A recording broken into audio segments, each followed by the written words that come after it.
It is Isla, your founder, CEO, and host of the Millennial Nutritionist podcast.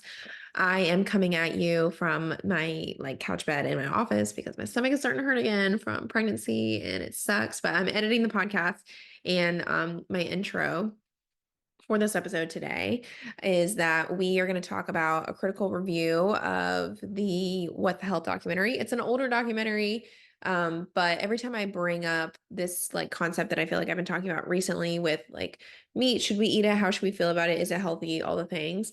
This documentary gets brought up a lot. So I have a current dietetic intern, Maggie, who I'll introduce in a minute. And we were just talking about it all the time and realized that we should do a podcast episode talking about as as a dietitian and a future dietitian, what did we find intriguing about it? What do we think people need to not think about and what they need to think about or take away from the documentary?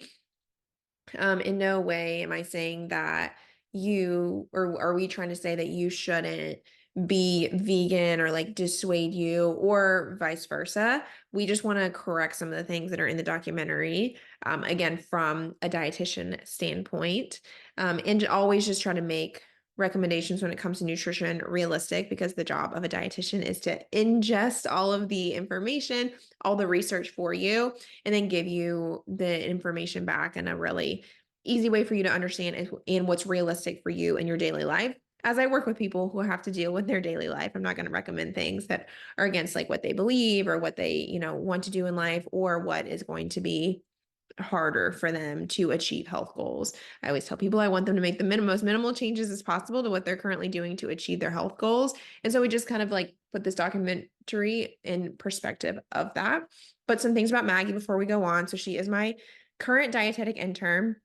If you didn't know, in order to become a dietitian, you have to do a bunch of these supervised hours, a bunch of different rotations, and she's choosing to do one rotation with me.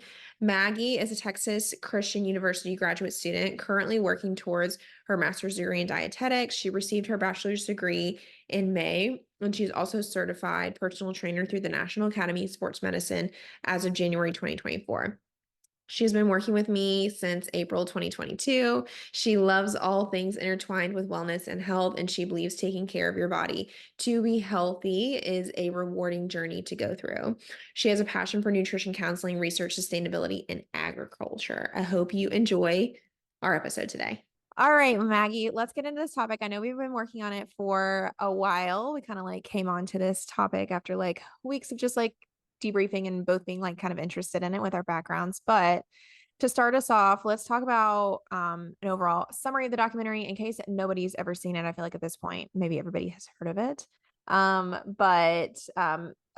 think what a big summary that I would or a concise summary that I would say is just that overall, the documentary kind of goes into this guy's passion, the filmmaker Kip Anderson, and maybe you can go into what he did a little better since you looked into it, but his just passion, I guess, and his life story about how he had lots of family members that had different illnesses. And it seems like he went down this rabbit hole of attributing a lot of it to animal products. And then he starts to interview lots of different experts on the topic and goes into basically every facet of why he thinks eating animals is not okay. Anything else that you feel like you wanted to add to that? Yeah, I thought it was interesting. So this one was released first in 2017, and then later Cowspiracy and Seaspiracy were released, which were also very controversial, kind of down the same rabbit hole of very scary blanket statement of sustainability in animal products. And then I just wanted to add that he has a degree in business from Cal Poly San Luis, so he is not a nutrition professional. Yes. And why do you feel like that's important to point out? I think it's important because he ends up interviewing a lot of doctors, which they're giving him the information, but there's only one dietitian that they bring on board to talk very briefly. I think it's important to have professionals that have studied in specifically nutrition talk about this, because doctors don't have the qualification or the same scope of practice that dietitians do. Mm-hmm. Yeah. Yeah. And I think it just speaks to his angle overall. But to get into some intros before we get into, I think, our questions or our kind of like main takeaways that we want you as a viewer to be taking away from the documentary. Um, First, let's talk about like what red or processed meat is, because that is what a lot of the documentary is about. So, can you answer that for us so we can move on and know what we're talking about? Yes. Yeah. So red meat consists of beef, pork, lamb, or veal. I've even seen mutton and horse listed as well. Not as common, but that's included in there. And then processed meats are anything that's preserved by smoking, salting, curing, or any chemical preservatives. So this would be like hot dogs, deli meats, pepperoni, beef jerky, all those things. Oh, sausage, that's a big one. Gotcha, gotcha. Okay. And then what about like overall, what is the standard consumption of meat every week? Just so we can like get a good idea of like what population we're actually talking to here. Yeah. So we in the United States are number 2 in consumption of meat. That it includes red meat, poultry, all of the categories. We're right behind Portugal, which they also consume a lot more fish than us. So a little bit different. Our highest consumption is actually poultry, but overall, we consume 224.6 pounds per person per year. So a lot. And then broken down, that's about 4 pounds per week. And then broken down even more per day, it's about zero point 0.6 pounds, which comes out to about 2 servings, 2 4-ounce servings. So, And so then is this more or less? Because I think that's something like when we were prepping for this that we were sometimes like struggling talking about like that we agree that people maybe should be eating less meat, but it doesn't need to be zero and trying to like define that gray area. So yeah. do you feel like this is Yes. much or too little, or what do you think? It's definitely like all of nutrition. I feel like it's a very big balancing act. Hmm. And so the 2 servings per day, it's a little over 2 servings. So think of that at least 2 meals plus more. I Hmm. don't think we need to be having meat at every meal Hmm. and getting our proteins from a variety of sources. Hmm. Um, and that does include dairy, but through plant sources too, so soybeans, and other things like that.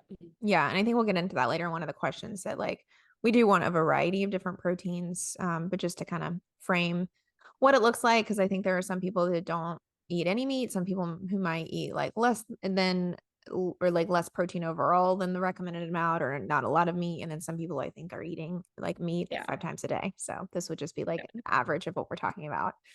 Yeah. What is the recommended meat consumption?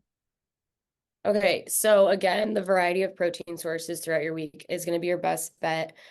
So that includes those lean meats, the poultry, fish is a great option, and then the plant sources like beans, legumes, nuts, and seeds. A good variety of all of those are going to be a really healthy diet. But that's from the Academy of Nutrition and Dietetics. The USDA says that you want to limit your saturated fat consumption, which is in animal products, Hmm. to less than 10% of your calories every day. So this would look like in a 2,000 calorie diet, about 200 calories, which is going to be 22 grams of saturated fat. Hmm. And then they go even further and talk about total fat, and that would be 20 to 35% of your total calories for the day.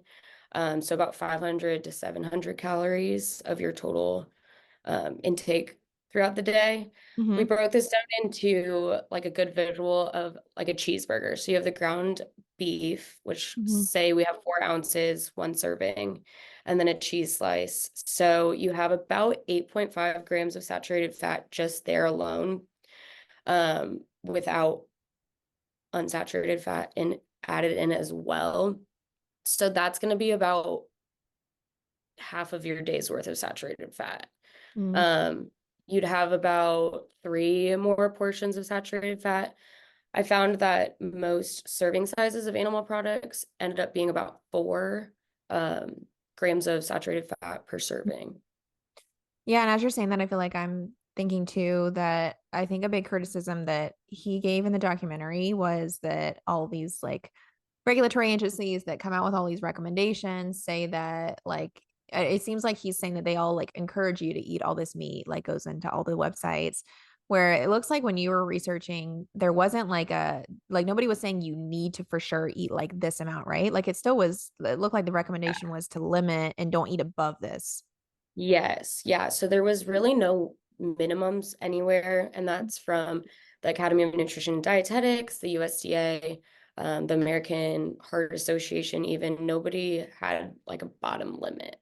Yeah. And so I think the reason that I don't know that comes up a lot on websites where he seemed like frustrated about was I think too it's just like I mean people eat meat so it's like they're going to eat it Yeah. anyway and like a lot of times these websites are going to offer recipes that can help you figure out like how to do it in a low carb way if you have diabetes or how to do it in a way that you can eat less saturated fat knowing that you like you're saying you're going to eat a cheeseburger, let's do it like a 4 ounce instead of like a 6 ounce. But he was like all enraged about that they even had it like a cheeseburger on the website in general. So I think it's just Yeah. interesting to point out that I feel like kind of found that correction. Yeah, it's definitely about limiting rather than taking it out all out completely. Yeah. That's Um, really not realistic. right. Yeah, exactly. Exactly. Do you love our realistic approach on nutrition but want to dive a little bit deeper? Let me tell you about the Millennial Living Membership Program. This was designed to help you stay motivated and inspired no matter what health journey you're on. We develop monthly nutrition and fitness challenges with prizes you can win if you stick with it to help motivate you through every month. To inspire you, we upload weekly recipes with downloadable food lists, monthly food demos, and we can even have a registered dietitian answer your questions on nutrition and weight loss. Our members form a community with other like-minded people to help support each other on their health journey. If you are seeking a way to stay motivated throughout your health journey with our method in mind, try signing up for the Millennial Living Membership Program for the first 2 weeks free by signing up on our website at themillennialnutritionist.com. Let's move on to now that we've like defined everything, what we kind of came to. We've been working on this again for a long time and we kind of nailed down what we think we wanted you to take away from kind of our scope of practice. That we want to either make some corrections or maybe even talk about like, yeah, maybe the documentary was kind of right about these points. First, dietary cholesterol. So can you kind of talk us through maybe like where did they maybe go on a right path with it? What was like not right at all or that we think is incorrect? And like, what do you think is a takeaway from it? Yeah. So the big thing that I found wrong with how they talked about cholesterol is they were talking about cholesterol raising your total blood cholesterol, Mm-hmm. which we found out since about 1990, that the research shows that the cholesterol in food, so dietary cholesterol, is not what raises your total cholesterol levels. So your blood cholesterol is different. Um, in our research, we found that most of the foods that contain cholesterol, so any animal products, also contain high amounts of saturated fat.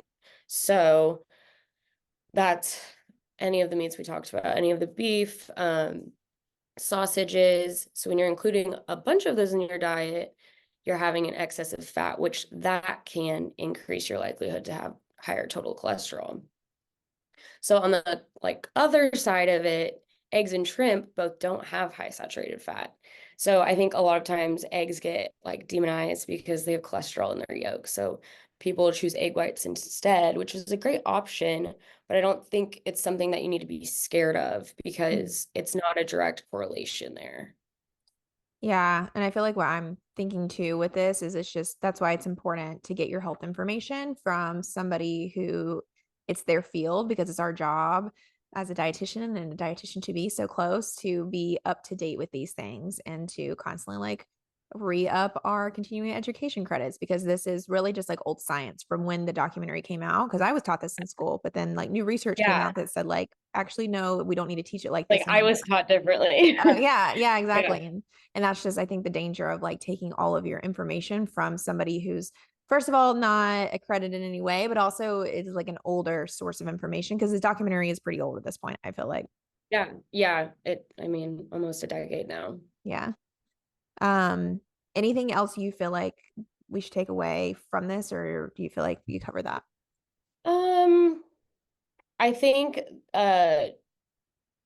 not being scared of dietary fats is a big takeaway, but making sure that your intake is within that 20 to 35% of your calories, because when it is all of your fats combined, you can have risk for other chronic diseases, cardiovascular disease, type 2 diabetes. Yeah. Gotcha. So the second thing that we wanted to point out was that all proteins come from plants. I feel like you were like specifically enraged about this one. So why don't you just take it away? Yes. Yes, this is like one of the things I love to talk about because this is one of those things they got kind of right, kind of wrong. All of your protein is going to originate from plants that either you directly eat or you eat the animal that has eaten it. Hmm. So I love talking about cows. Cows are ruminant animals that have these really awesome four-compartment stomachs that are able to break down plants that we wouldn't normally be able to break down and get protein from them. So Hmm. then we eat the animal and we get the higher source of protein from that. So their stomach works in that four compartment system to digest and ferment the like roughage, high grass, all of that to make it proteins that's consumable for us. I think that's something people should understand with the cattle industry, especially. Yeah, I mean, It's it's always like a the circle. conversation. Yeah, it's like the circle of life and like why everything in nature is needs to be present in the way that it is. So you're saying Yeah. that yes, they were right that all proteins come from plants, but they went like you want to correct or that they went on the wrong path of that we can get all of our protein from plants, it sounds like. Yeah, I think they had tried to compare getting all of your protein from rice, was Mm, it? yeah. And like Yeah. the volume of rice you would have to eat is Right. absurd. Right. Yeah. Exactly. So then if we like take that on, like if somebody really did want to try to get all their protein from plants, um, what would that kind of look like? Like how realistic would that even be? What would the protein intake look like? Like what are any challenges with that, do you think? Yeah. I think it would be difficult, and this is what I'm getting my master's in. I think it would be hard to have a variety of foods in your meals because you really would have to be diligent about getting your protein in. Hmm. I know anytime I've made meal plans for a vegan diet, I'm always adding in at least one supplement. So that's going to be a protein powder, protein shake, a protein bar, even about 2 to 3 servings of beans or legumes. So if you don't like beans, it's gonna be really hard to be vegan. Yeah. Uh, the about 2 servings of tofu or something similar, a meat alternative, and then another 2 servings of quinoa and rice. So Mhm. adding all of those things in to get all of your protein and having a variety, I do think it would realistically be difficult for the general public to do. Um, it's definitely possible, but it takes some diligent planning for sure. Yeah. And you would want to be cognizant of your vitamin intake. You wouldn't be getting enough B12, so you would want to either supplement or eat fortified foods that have that B12 because that's only in animal products. Yeah, and we have a whole podcast episode about this. I think I reposted it recently with our old coach Lacey, who was vegan and she used to help our vegan clients. And she's kind of echoing the same thing. So I'll definitely link that. But yeah, I think I just want to reiterate that it's not that I think I'm always trying to make nutrition easy and trying to make people know that it doesn't have to be as hard as people make it out to be. And I would say if you want nutrition to be easy, I don't know if vegan is the way to do that, unless maybe like your parents were and taught you exactly how to do it, because I do think it can take more work. We have clients who are vegan that still, gained weight when they were vegan before. So it's not even completely the answer to like all health and weight loss too. It totally can be done. Like Maggie is saying, it just takes, I think, a little bit more planning and diligence to do it the healthful way. And then what does our academy, so our Academy of Nutrition Dietetics, say if we were like to try to get a sound source about being vegetarian or Yeah. vegan?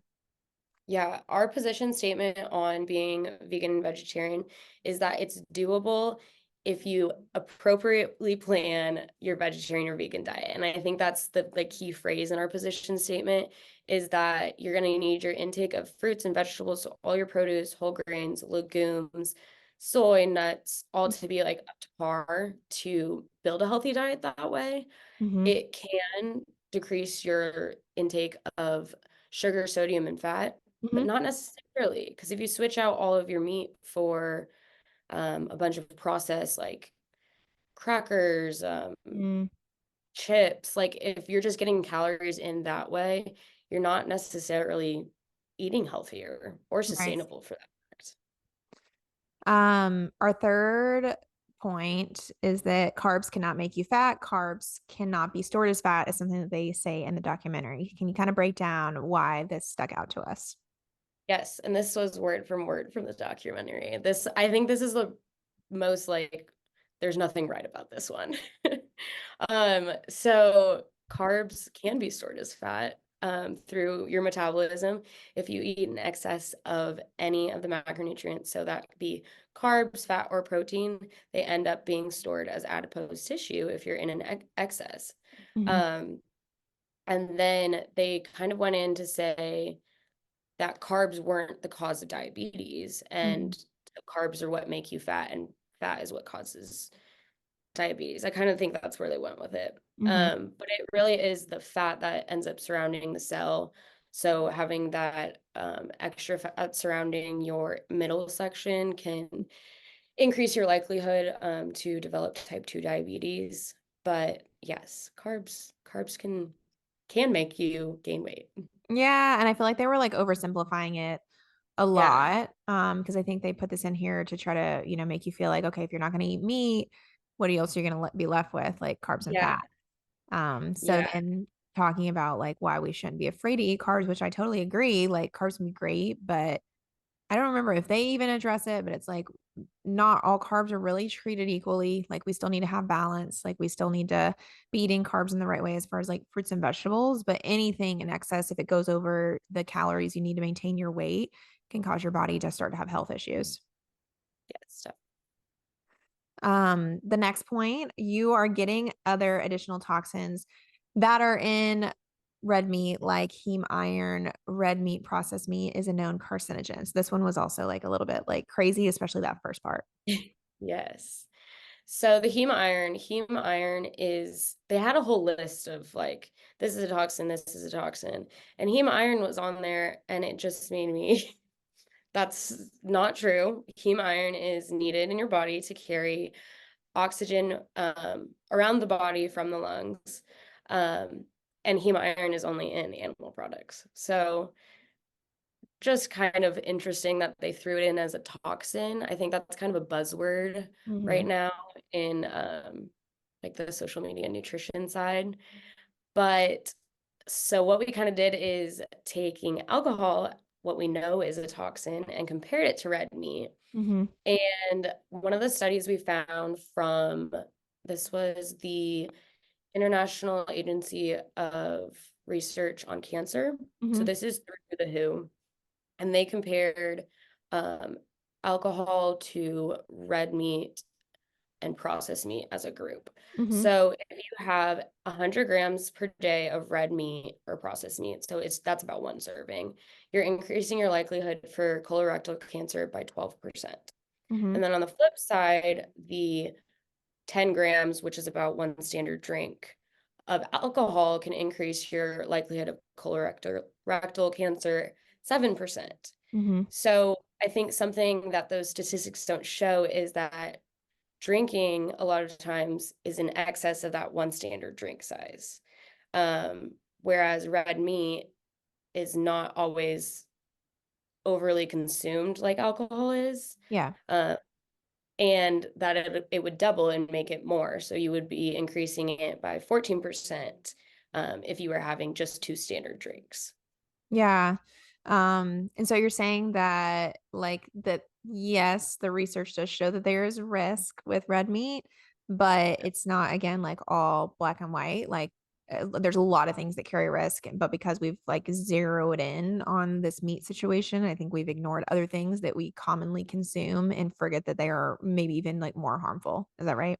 Yeah, yeah, definitely. The WHO had published that these were known carcinogens, the red meat and processed meats, back in 2015. Mm-hmm. We've since had more research. I know I was reading an article from 2021 and 2024, both from a dietitian that we both follow on Instagram, that was stating that this data is on red meat and poor health is largely observational and not causal. So it's not a direct link, and we can't prove it to be. Yeah.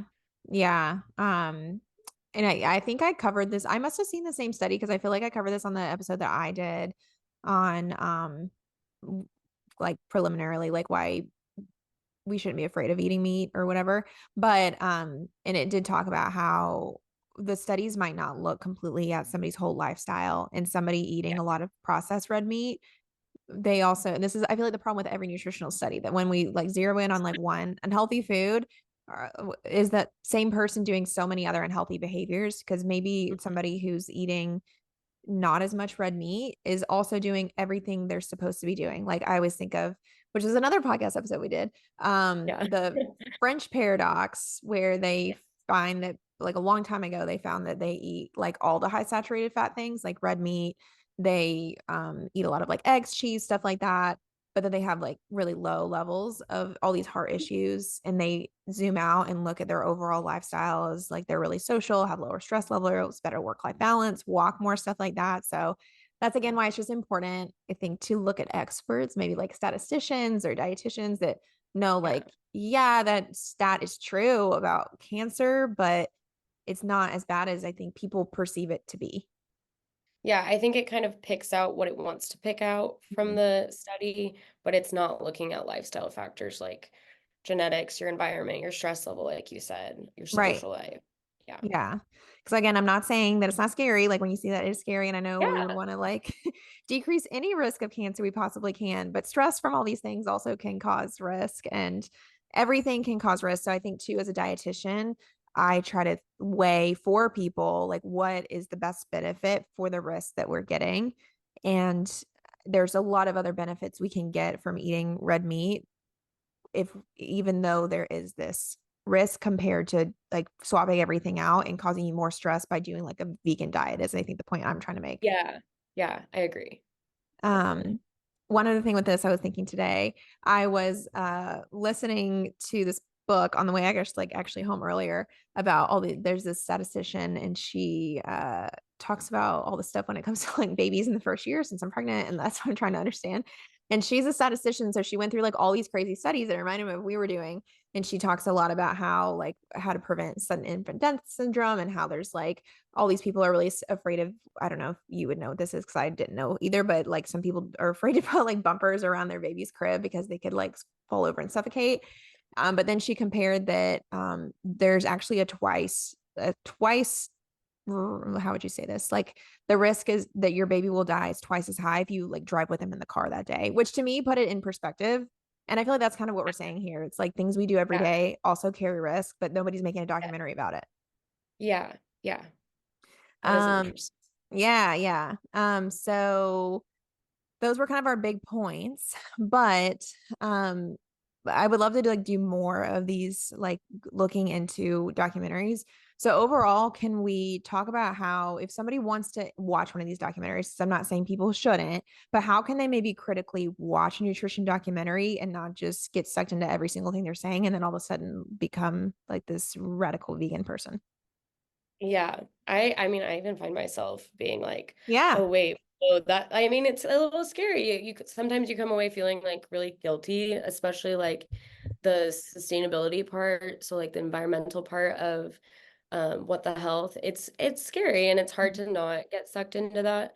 But I think specifically picking the content that you consume and making sure it's coming from professionals.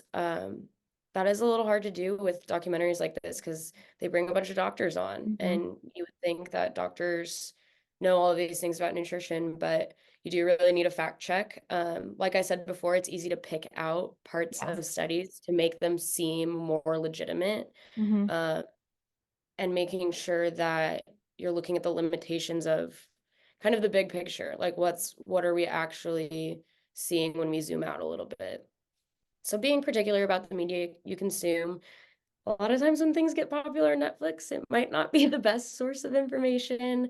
Um, so always double checking and not believing everything you read or hear. Yeah, and I think like you said, it can be hard to somebody who doesn't, not in our world, to know like who Yeah. experts are.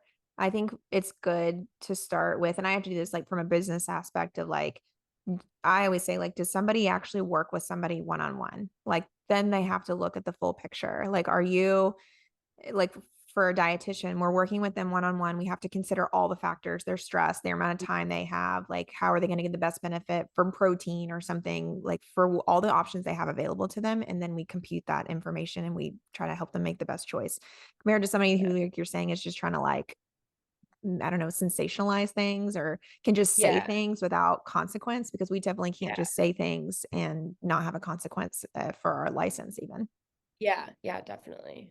And so I think just trying to find people that help people or like that work with them one on one.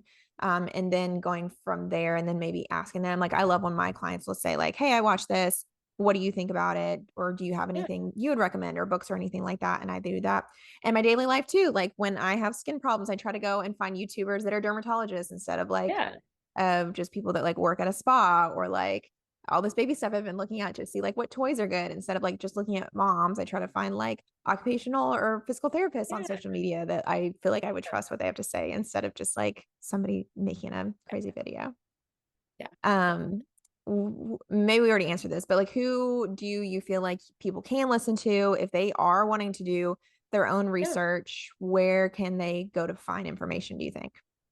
Yeah, definitely. For the nutrition side of the documentary, definitely a registered dietitian. That is our main focus is nutrition. Dietitians now have to have a master's, which I'll be completing in May, to practice. So there is ample practice involved in becoming a registered dietitian. There, you have to get 1,200 hours of internship. Um, Knowing the difference between a nutritionist too and how RDs are credentialed and nutritionists are not. I think when if you want to look more into the sustainability side of this documentary, animal scientists, agricultural economists, livestock specialists, and veterinarians, yeah. I think my best information comes from land grant universities, Mhm. thinking like K-State, Iowa State.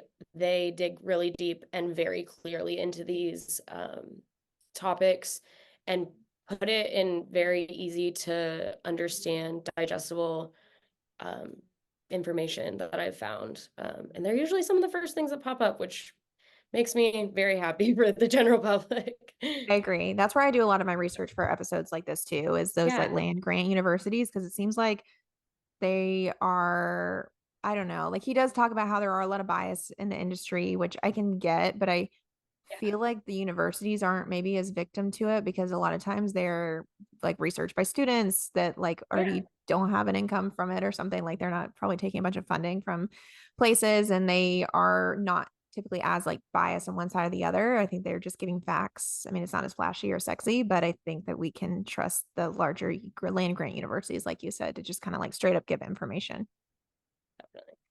Definitely. So for our takeaway of like overall what we want people to take away from maybe even like this episode or from what the health, because again, try not to like sway too far one or the other, just giving a different opinion or some different information that might help you feel better.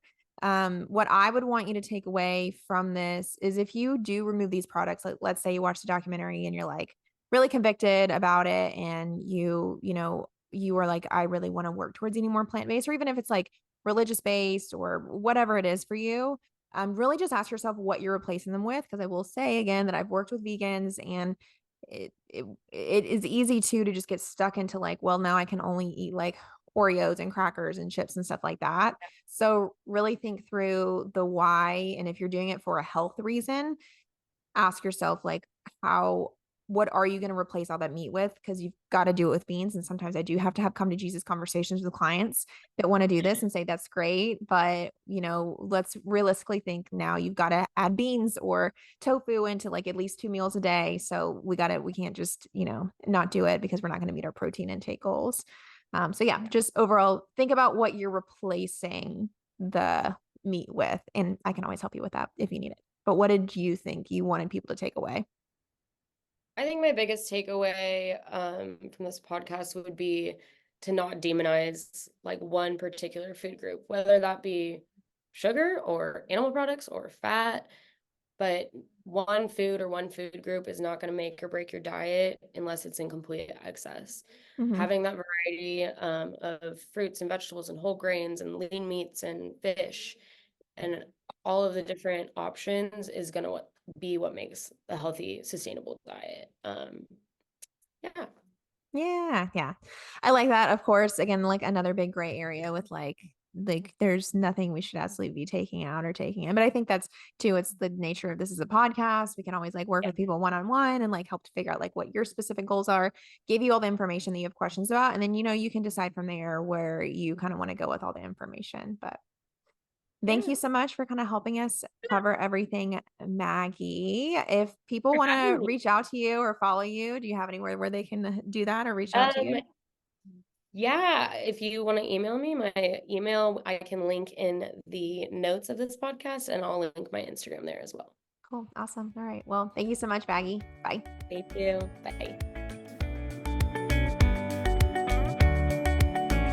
Thank you so much for listening to the Millennial Nutritionist podcast. For daily weight loss tips and nutrition information, you can find us on Instagram at the.millennial.nutritionist and on TikTok at millennial.nutritionist. If you find this information helpful, please subscribe to the podcast and share it with a friend who needs encouragement on their health journey. See you in the next episode.